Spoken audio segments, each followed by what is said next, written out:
Israel और Hamas के दरमियान गजा में यरगमालियों के बदले 4 रोज़ा जंगबंदी पर इत्तफाक। कतर ने एलामिया जारी कर दिया। जंगबंदी पर अमल 24 घंटे के अंदर होगा।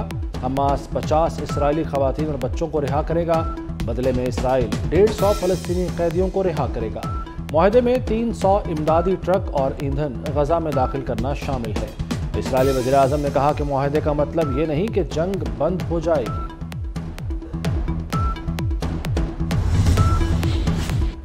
इसराइल के हमलों में इस्माइल हनिया का पोता जमाल मोहम्मद भी शहीद। हमास सरबराह की पोती भी इसराइली बमबारी में शहीद हो चुकी। 7 अक्टूबर से जारी इसराइली बमबारी के दौरान अब तक इस्माइल हनिया के ख़ानदान के 30 से ज़्यादा अफराद शहीद हो चुके। 46 रोज़ के दौरान गजा में अब तक शहादतों की तादाद 14,100 से ज़ायद हो गई। माँ मेरा नाम मेरी टांग पर लिख दो, ऐसी स्याही से लिखना कि जिस्म जल भी जाए तो मिट ना पाए।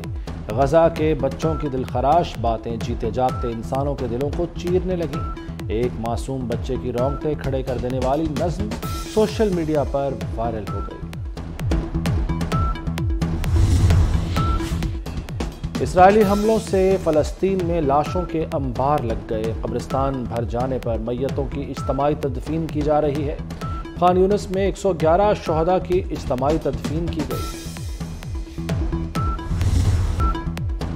हम 4,000 फ़लस्तीनी बच्चों को कत्ल कर दें तो भी कम है।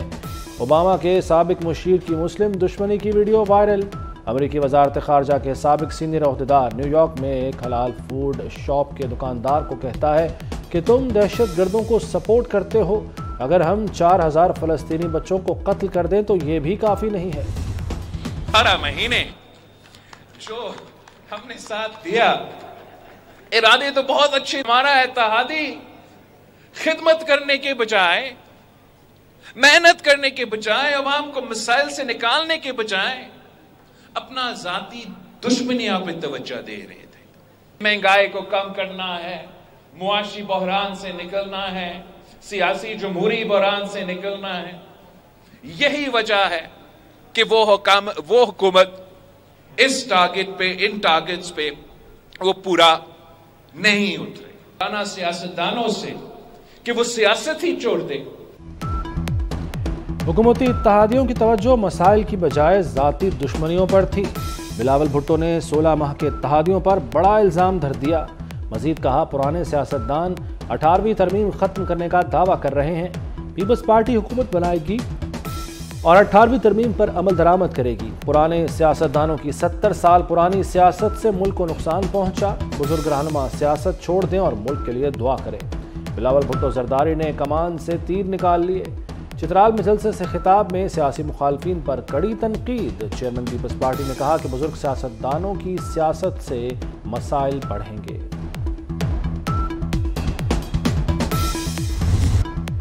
£190 मिलियन करप्शन केस में चेयरमैन पीटीआई समेत 29 अफराद का नाम ECL में डालने की सिफारिश। शेख रशीद, उमर अयूब, जुल्फी बुखारी का नाम ECL में डालने की सिफारिश की गई। बुशरा बीबी, परवेज़ खटक, असद कैसर का नाम भी शामिल। काबिना की ज़िली कमेटी इजलास में कुल 41 अफराद के नाम ECL में डालने की सिफारिश की गई।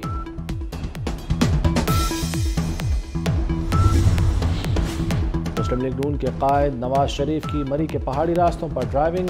मरियम नवाज भी साथ थीं। नवाज शरीफ ने सफ़र के दौरान अपनी अहलिया की यादों को ताज़ा किया। मरियम नवाज को बताया कि वो और कुलसूम नवाज इस रास्ते पर पैदल चला करते थे।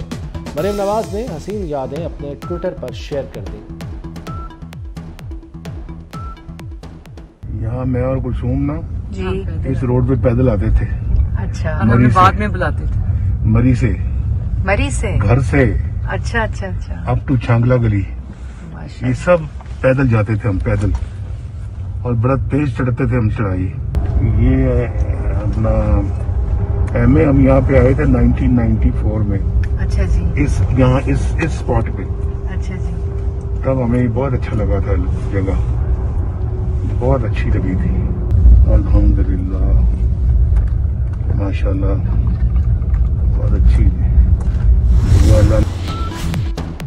कराची में प्राइवेट मलेशिया बनाने वाले डीएसपी उमैर तारिक बजारी को प्रोटोकॉल के बगैर कड़ी अदालत में पेश किया गया। ताजिर के घर में डकैती के केस में 1 रोज़ा जिस्मानी रिमांड दे दिया गया। अदालत ने आइंदा समाअत पर पेशरफ्त रिपोर्ट तलब कर ली। बलोच गुमशुदगी कमीशन की सिफारिशात पर अमल दरामद केस। इस्लामाबाद हाई कोर्ट ने 29 नवंबर को निगरान वज़ीर आज़म को तलब कर लिया। लापता अफराद की बाजियाबी के लिए वज़रा कमेटी की 1 सफ़े की रिपोर्ट मुस्तरद। अदालत ने रिमार्क्स दिए कि वज़ीर दाखिला और वज़ीर दिफा को भी तलब करेंगे। एडिशनल अटॉर्नी जनरल की वज़ीर आज़म और वज़रा को तलब न करने की इस्तदा। जस्टिस मोहसिन अख्तर कियानी ने कहा कि 7 रोज़ का वक्त देते हैं, अमल दरामद यकीनी बनाया जाए।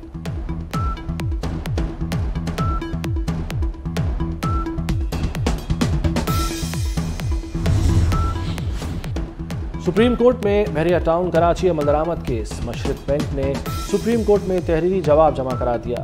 नेशनल क्राइम एजेंसी का 2019 में लिखा गया खत भी लफ कर दिया। जवाब में कहा कि NCA के खत के मुताबिक बरतानिया के जज ने अकाउंट फ्रीजिंग ऑर्डर कलअदम करार दिए थे। दूसरी जानिब मलिक रियाज ने सुप्रीम कोर्ट में मुतफर्रिक दरख्वास्त दायर कर दी। अदालत उज़्मा से दरख्वास्त का जायजा लेकर मुनासिब हुक्म जारी करने की इस्तदा।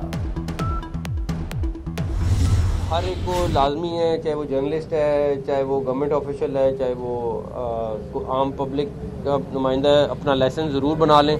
और फिर मशवरा है कि 18 साल से कम उम्र के लोग बच्चे जो हैं वो गाड़ी ना चलाएं, बिकॉज़ अभी सख्ती है। और चाहे वो 1 वे की खिलाफ वर्जी है तो गाड़ी और मोटर बाइक बंद हो रही है। अगर कोई 18 साल से कम है तो उसको जेल जाना पड़ेगा और फिर अदालत से जाके छूटना पड़ेगा। एक दिन में 16,000 लाइसेंस बने लाहौर में, सिर्फ लाहौर में। तो ये भी रिकॉर्ड है। ACS होम ने अपना ड्राइविंग लाइसेंस भी चेक किया। मेरा भी कोई 5-4 दिन बाद एक्सपायर हो रहा था, मैंने भी अपना भी नया लाइसेंस बनवाया। इंशाल्लाह इंटरपोल के जरिए बहुत सारे लोगों को वापस लाएंगे। वज़ीर आला पंजाब अवामी सहूलत के लिए मुतहर्रिक सैयद मोहसिन नकवी ने बाबरा टाउन लाहौर में पुलिस खिदमत मरकज़ का इफ्तिताह कर दिया। अपना पाकिस्तानी और इंटरनेशनल ड्राइविंग लाइसेंस रिन्यू करवाया। वज़ीर आला पंजाब ने दोनों लाइसेंस की फ़ीस अदा की, फिंगरप्रिंट्स लगाए और तस्वीर बनवाई। मीडिया से गुफ्तगू में कहा कि 1 वे की खिलाफ वर्जी पर किसी किस्म की माफ़ी नहीं मिलेगी। इंटरपोल के जरिए बहुत सारे लोगों को वापस लाने का इंदिया भी दे दिया।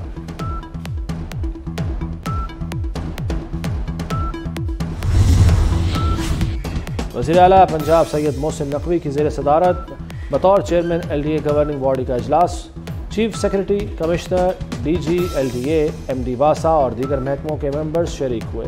वज़ीर आला के सामने 16 एजेंडे और 1 टेबल आइटम मंजूरी के लिए पेश किए गए। सैयद मोहसिन नकवी ने 4 एजेंडों को मुस्तरद जबकि 12 की मंजूरी दे दी।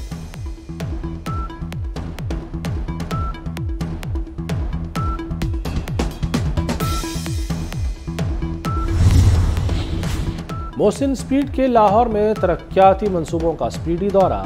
निगरान वज़ीर आला पंजाब का 3 मंसूबों का दौरा। मोहसिन नकवी ने CBD वाल्टन, मेन बुलेवार्ड और कैवलरी अंडरपास का जायजा लिया। कलमा चौक से वाल्टन तक नए रूट का भी मुआयना किया। वज़ीर आला का CBD मेन बुलेवार्ड को 31 दिसंबर तक मुकम्मल करने और असफाल्ट वर्क शुरू करने का हुक्म।